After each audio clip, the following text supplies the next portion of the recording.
In arthrology part 2, I have discussed about the elbow joint as well as wrist joint. I have also shown various range of motions and the muscles responsible to it.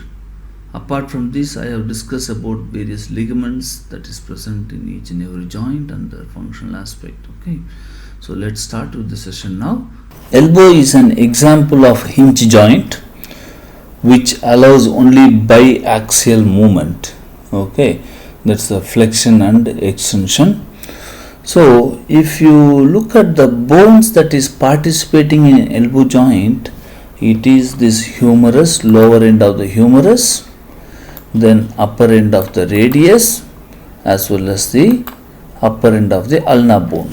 Okay, so this radius is present in the lateral aspect and the ulna is present in the medial aspect when you see in the anatomical position. Okay, so coming to the articulating surfaces, so this area what you see here is the articulating surface in the elbow joint that is present in the humerus. This pulley shaped area is called as a trochlear and this bulge is called as a capitulum. So to this capitulum the head of the radius will articulate, okay, and to the trochlear the upper end of the ulna will articulate. If you look at the upper end of the ulna, it is having a beak shaped structure. And this is the anterior view of the ulna. And if you see here, these are the trochlear notch of the ulna which is articulating with the trochlea of the humerus. Okay, so these articulating surfaces are covered by the hyaline articular cartilage. These articular surfaces are covered by hyaline articular cartilage. So coming to the elbow, if you look at the range of motion, the flexion of the elbow, which is done mainly by the brachialis muscle and the biceps brachii muscle, So this is the biceps brachii and this is the brachialis muscle. So if you look at the elbow flexion, this elbow can flex up to 145 degree. Okay, so this flexion, for example, this is the 0 degree neutral position, and this is the flexion. It can go up to 145 degree. This is the normal range of motion of a elbow. Okay, so the primary elbow flexors are the biceps brachii muscle. Okay, and this is the brachioradialis muscle and also the long head of the biceps. Okay, the biceps brachialis, this is brachioradialis, biceps. Okay, let me show you here.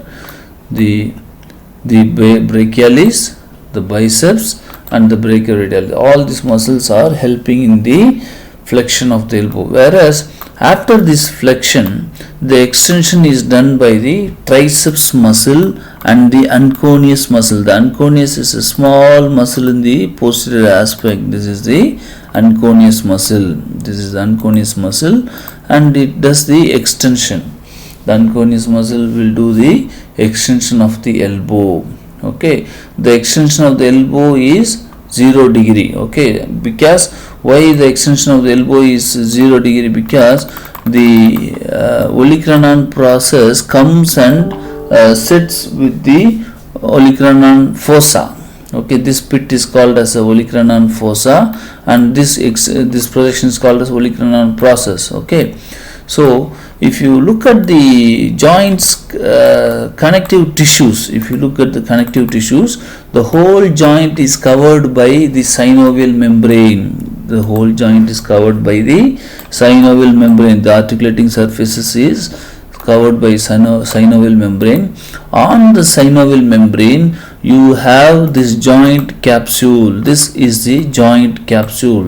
So this capsule is like a connective tissue. It is covering the whole joint. It is covering the whole joint. Apart from this, in this collateral, in the hinge joint, there are collateral ligaments. So some book we call it as a medial and lateral collateral ligament. Some book it is called as the ulnar collateral ligament. This is the ulnar collateral ligament that is attached to the medial epicondyle of the humerus and the ulnar bone. And this is the radial collateral ligament. Okay, it's also called as the lateral collateral ligament. Apart from this ulna is supported, this ulna is holding the head of the radius through this annular ligament. The ulna is holding the radius of the head of the radius through this annular ligament. So actually the joint here between this ulna and this joint, this is the joint between the ulna and the radius. This is the radius and this is ulna. So this joint is called as the superior radioulnar joint. This joint is called as the superior radioulnar joint, and this joint below is called as the inferior radioulnar joint. Okay, this joint below is called as the inferior radioulnar joint, and both these joints are an example of this pivot joint. Both these joint are the example of pivot joint. Before we go into radioulnar joint, let me finish with the elbow joint. And moreover, the other connective tissue, if you see, there are some bursas. Okay, these are the bursas. This is the bursa. As such, bursa is a temporary reservoir of synovial fluid. Okay, is a place where the synovial fluid is stored temporarily. This is the subtendinous bursa of the triceps muscle, and also this is the olecranon bursa.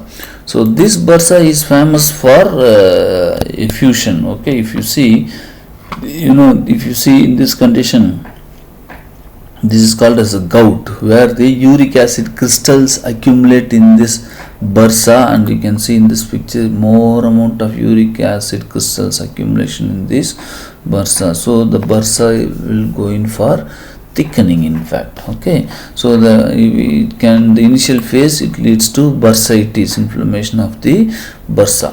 Okay, so and you see moreover the triceps muscle is inserting in this olecranon process. The triceps muscle is inserting in the olecranon process. Now we will go to the superior radioulnar joint. And you see what you can see here is the superior radioulnar joint, and this is the inferior radioulnar joint. This is the inferior radioulnar joint, superior and inferior radioulnar joint. Okay, if you see here the superior radioulnar joint, as I told you, this is an example of pivot joint, where the gliding movement is taking place between these two bone. And if you see this muscle, you have two kind of movements. One is the pronation and another is supination. One is the pronation and other is the supination. These are the two kind of movements that is present in the superior and inferior radioulnar joint. Okay, so what you do is you can do the pronation up to 85 degree. The primary muscles are the pronator quadratus and the pronator teres. Now I will show you the movement. Okay, so this is the supinator muscle. Okay, so this is the pronator teres. Okay, pronation means giving movement. So this is the pronation movement. You can see how the head of the radius is gliding with the ulna.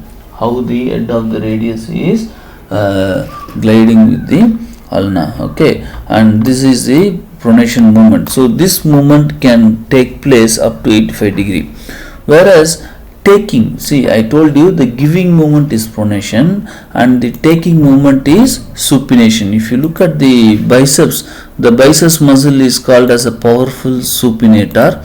The biceps muscle is called as a powerful supination. So after pronation, this movement is called as a supination. This movement is called as the supination. You can see here, this movement, this is supination and this is pronation. Okay, and this is supination, pronation, supination, pronation and the supination.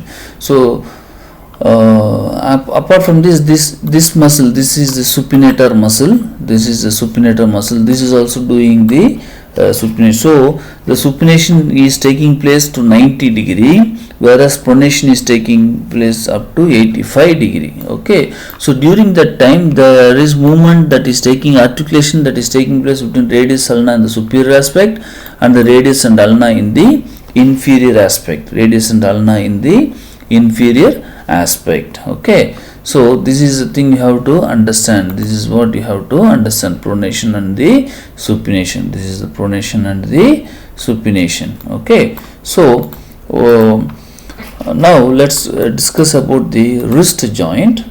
Let's discuss about the wrist joint.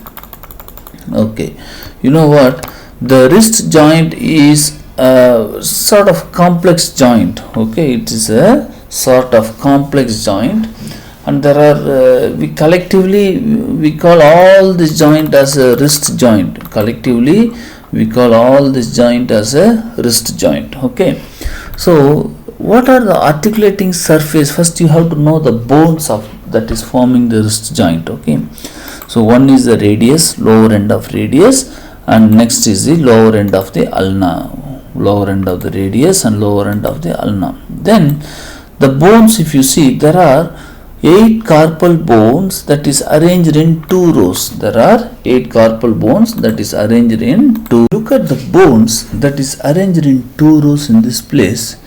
You see, these bones, there are 8 carpal bones. Okay, arranged in 2 rows. That is the scaphoid, lunate, triquetral, pisiform, trapezium, trapezoid, capitate and hamate. Okay, so these are all the 8 carpal bones.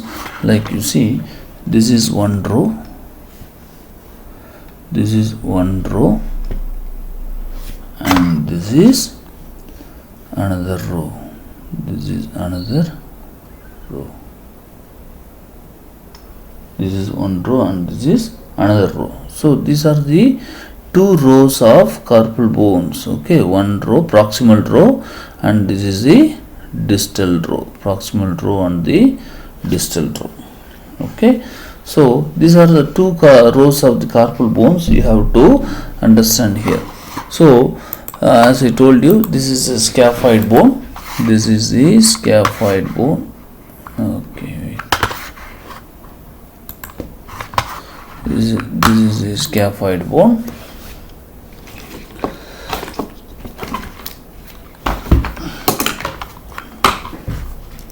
This is a lunate bone, this is a triquetral bone, and this is a pisiform bone. Okay, the distal row, this is trapezium, trapezoid, capitate and the hamate. Okay, so in osteology part I would have explained well about each and every bones. Okay, just know that as far as joint is concerned, this line is called as the radiocarpal joint line. This line is called as the radiocarpal joint line. Okay, and this line is called as the intercarpal joint line.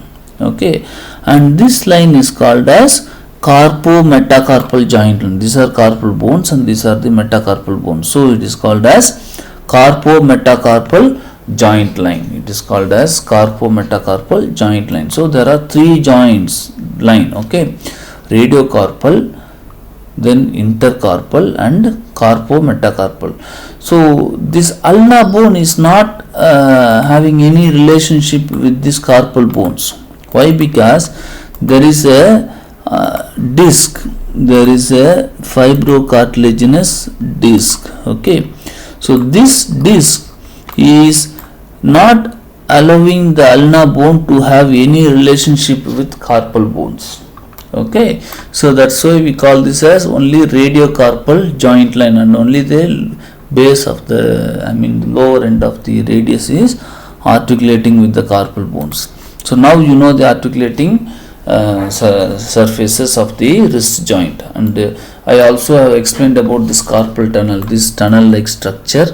Okay, in the muscular, in the osteology, you can know there is a transverse carpal ligament inside which all the muscle tendons and the nerves, median nerves are passing through this carpal tunnel, and I have also discussed about the carpal tunnel syndrome. Okay, so coming to this, there are more tenosynovial sheath. Okay, we call this tenosynovium, that is that synovial membrane that is covering the tendons of the muscle.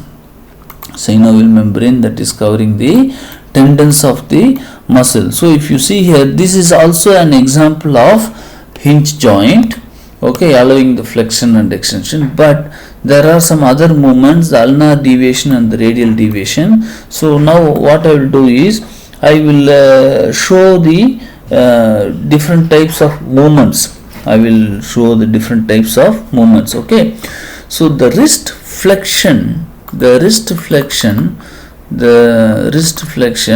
is done by the flexor muscles. As I told you, you see, in myology I would have explained about the importance of flexor muscles. You see, this flexor muscle, they originate in the medial epicondyle of the humerus, and then they come all the way up and the anterior aspect of the forearm. Okay, so in fact the flexion is around 85 degree. The flexion is around 85 degree, and these are the main muscles like flexor carpi radialis, flexor carpi ulnaris, and the flexor palmaris longus. Actually this muscle is the palmaris longus.